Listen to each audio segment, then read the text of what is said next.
Hello YouTube! I have no idea how you found my channel, but I'm glad you did.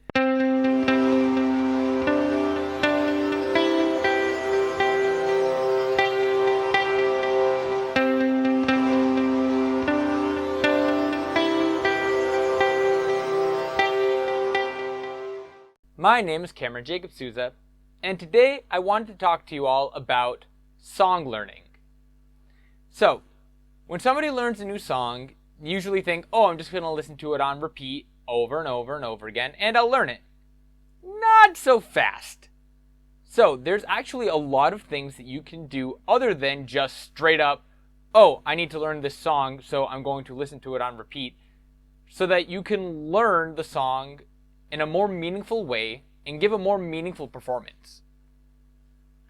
And I know this is usually a top 5, but all of these things are important, so I'm going to list them in the order that you probably should do them.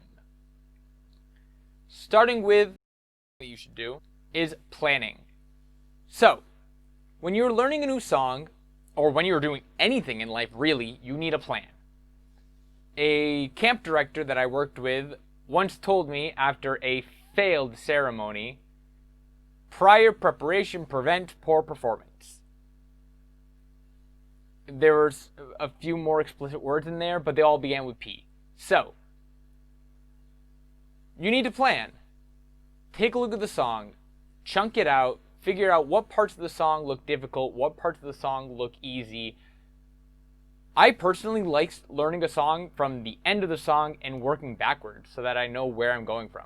And this isn't just applicable to singers. This is applicable to any instrument. The next thing that you should do is lip trills. So, I am a huge fan of lip trills. You should learn the song only doing...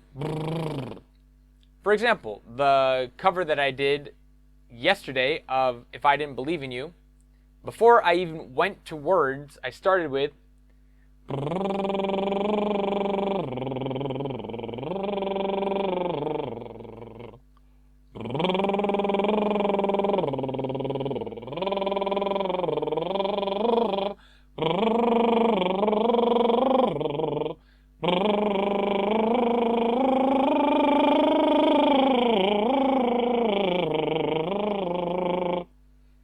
lip trills.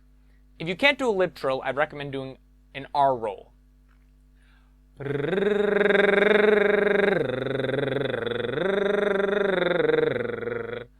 Why? This gives you a lot of really good information. First off, it lets you know where you're running out of air. So, singing is very much based on your breathing.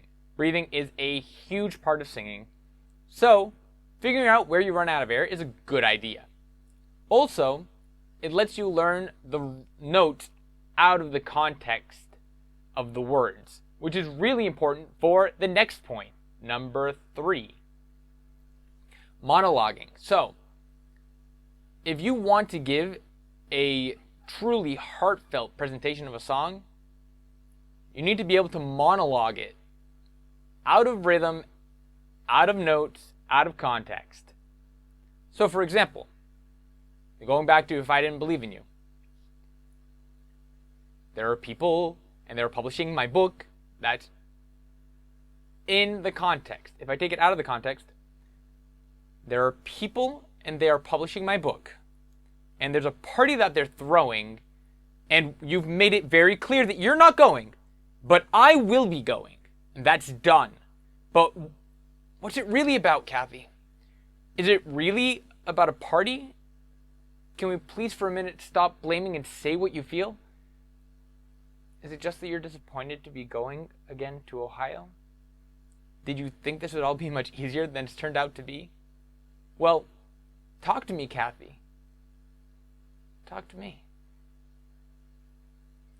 So, you need to monologue the song. You need to make it an acting moment. And that brings us to Vowels Alone. So, once you've got your lip trills going on, and you've got all the melody on, or lip trills or R, whichever you prefer, Vowels Alone. Why is this important? So, too often when you listen to a recording of somebody singing, it's very choppy. For example, if I didn't believe in you. And while it's understandable, it loses the flow of the music. The music is carried by the vowels, not the consonants. The vowels carry the consonants. So, learn it on Vowels Alone.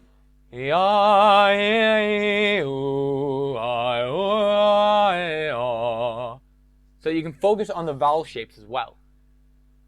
And then you clip in. One of my voice teachers explained it as the vowels are a clothesline and the consonants are the clothespins. If I didn't believe in you, There you go. So, instead of if I didn't believe in you, that's the consonants carrying the vowels. I want the vowels to carry the consonants. If I didn't believe in you, we wouldn't have gotten this far. I'm singing the vowels, and I'm adding in the consonants where they belong. But just doop, doop, doop. I was actually explaining this to a student of mine yesterday, that if you think about when you go outside on a hot summer day without shoes on, you're jumping on the floor so that you don't touch and burn your feet. The floor are the consonants. Boop, boop, boop, boop. You just want to touch them. You don't want to hold on to them. You don't want to plant your foot down. You just want to touch them and get off of them.